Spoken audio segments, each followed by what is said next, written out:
everyone and welcome back to our channel of K.L.P Entertainment. Reporting live from our newsroom, this is SNN. I'm Beatrix Gemma. Here's your business news breaking for July 31st.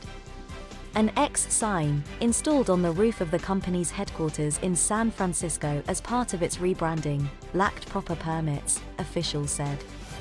An X sign installed on Twitter's San Francisco headquarters on Friday as part of the company's rebranding is under investigation by the city for lacking proper permits, according to officials.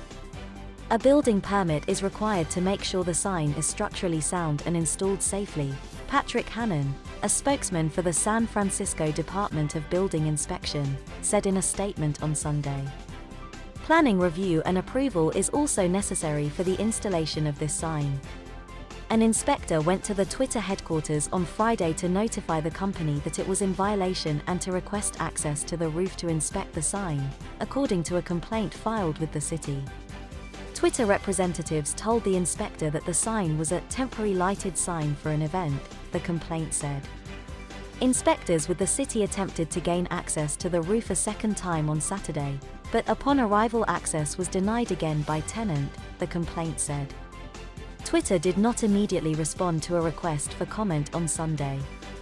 Matt Dorsey, the District 6 supervisor who represents the part of the city where Twitter has its headquarters, said the company seemed to be in an adversarial posture when it refused to let building inspectors in.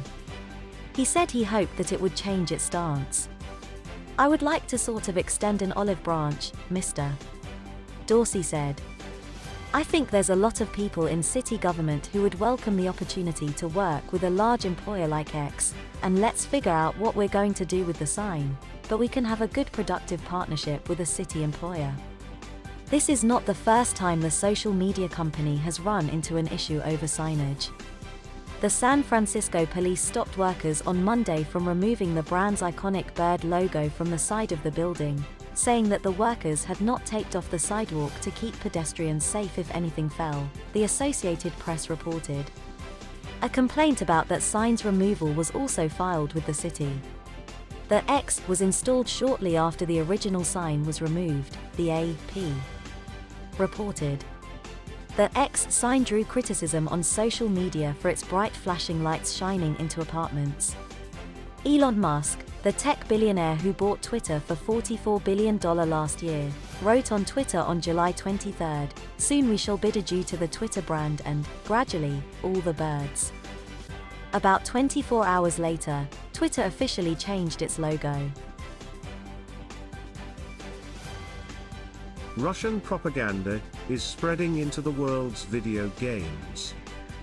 In Minecraft, the immersive game owned by Microsoft, Russian players reenacted the battle for Soledar, a city in Ukraine that Russian forces captured in January, posting a video of the game on their country's most popular social media network, Kontakt.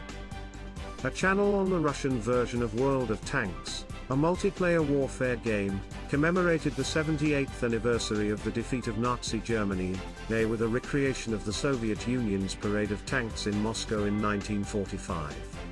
On Roblox, the popular gaming platform, a user created an array of Interior Ministry forces in June to celebrate the national holiday, Russia Day.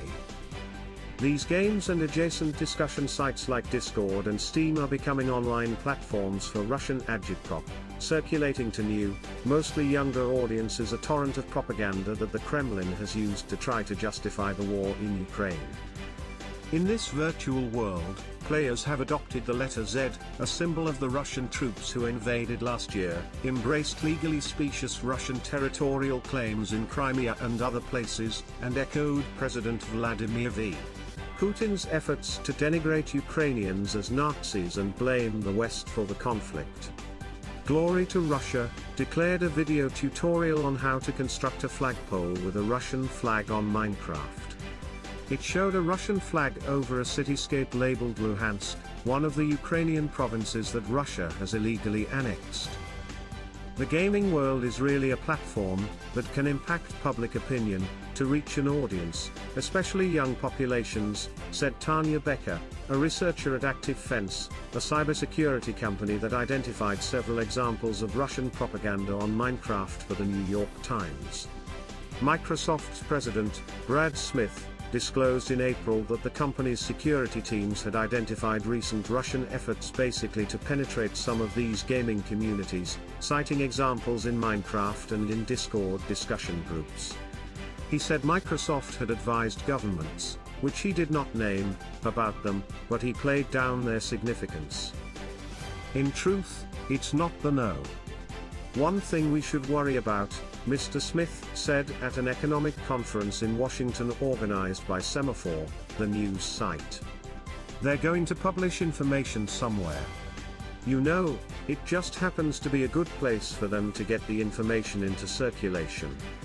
The head of Microsoft's threat analysis team, Clint Watts, told researchers at New York University's Stern School of Business that the Russian paramilitary force known as the Wagner Group promoted malign narratives on Discord and Steam to support the Kremlin's views. It may have also sought to encourage enlistments when Russian combat casualties were taking an enormous toll. The propaganda mainly seeks to make Wagner and the Russian military look cool and menacing, Mr. Watts told the researchers, who were examining extremism in video games. Microsoft declined to elaborate on its executives' comments or to respond to questions about the Russian examples except to say in a statement that the company reviews content that violates its community standards. Although some of the material reflects the views of ordinary Russians, other examples suggested government involvement.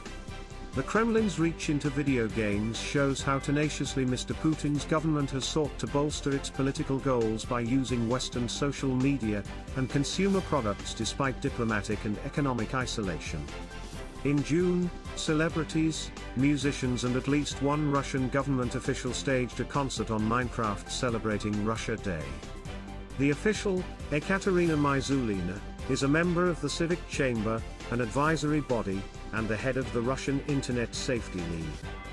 Her mother, Yelena, serves in the upper house of parliament, and has been a prominent ally of Mr. Putin's, sponsoring conservative legislation targeting, among other things, homosexuality.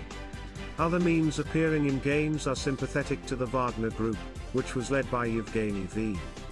Prigozhin until a mysterious military mutiny unraveled last month.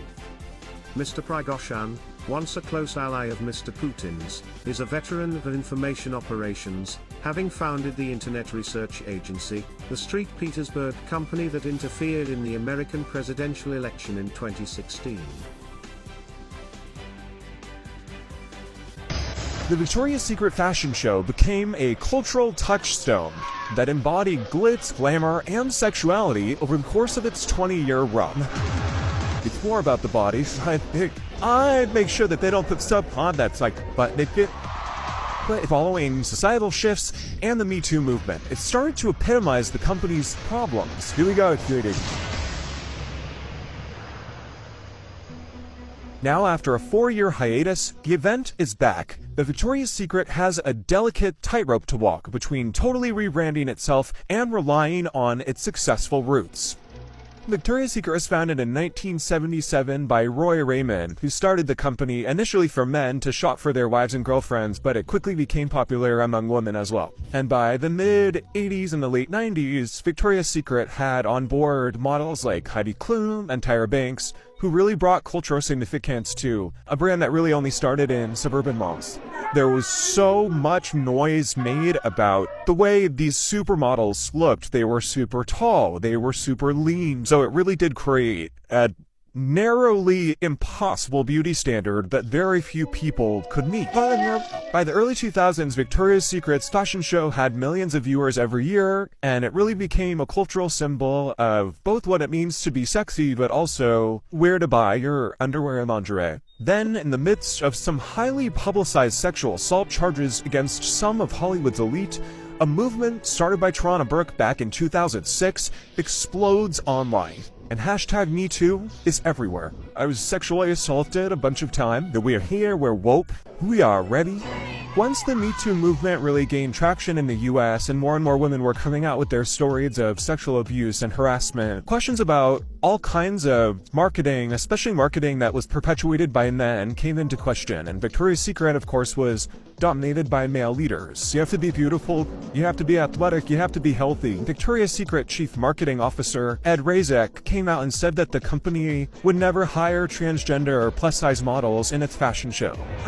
Sales peaked in 2017 at $7.8 billion, but beginning in 2018 started to decline. People wanted to see body types that looked like them, for it not to have its size range be large enough for the average American woman can be really disheartening for a lot of people. In 2019, Victoria's Secret said it would cancel its annual fashion show. The viewership had been declining for some years, which is also evidence of the sort of cultural shift. Victoria's Secret has been under fire for a long time. It raises a question about the whole image of the company. Prior to 2021, Victoria's Secret was part of a larger parent company called L Brands, which also owned The Limited and Bath & Body Works. This is a lady's paradise. Les Wexner, who is a prominent Ohio billionaire, was at the helm of L Brands. And Wexner developed a personal relationship with Jeffrey Epstein. Epstein used that connection to try to get closer to young women. He does have very close ties to Jeff Epstein that will potentially hurt his business a lot. In 2020, Wexner stepped down from his role as CEO. Victoria's Secret was spun out of L Brands as its own public company, and since it went public in August of 2021, the shares are down more than 65%. Let's talk about Skim. The landscape of the lingerie and underwear market was changing. Consumers were consistently spending more online even before COVID-19. Small brands founded on Instagram or direct-to-consumer brands that were focused on e-commerce started to eat into market share. In recent years, we've seen a lot of female-fronted brands like Parade, like Rihanna's Savage Fenty brand. Nubian Skin was one that, in the very early days, expanded the shade range. If you think about the way Lively and Spanx, in particular, highlighted their female founders, it was a matter of, we want this to be comfortable, and that contrasts greatly with Victoria's Secret. Many of them are also still accessible price-wise. Hi everyone, Megan Rapinoe here. Meanwhile, Victoria's Secret dives into its rebrand, leaning into diversity and inclusion with several new campaigns. We're embedding DE&I into our business initiatives that are both internal-facing but also consumer-facing, so touching our customers and some higher diversities. The relaunch of the iconic fashion show is an opportunity for the brand to put a button on all of these changes. Instead of a live event, it'll premiere as a film this fall, featuring designers from around the world. But there will be angels, there will be wings, and they've said that they are going to work with some of the models that were part of the original production. There's a lot of younger generations who are really idolizing the aughts. They really do want the glitz and the glamour. So there can be that traction there. From a year earlier, in the first 3 months of 2023, sales are down 11%. And the company said in early June that the full year forecast will be weaker than it originally expected. Despite the sales decline, its power isn't gone. Victoria's Secret remains the largest player in the US lingerie market. It has nearly 1,000 stores globally. It's still selling billions of dollars worth of products every year, and it's one of the few public companies in this market, and so it doesn't seem like it's going away anytime soon.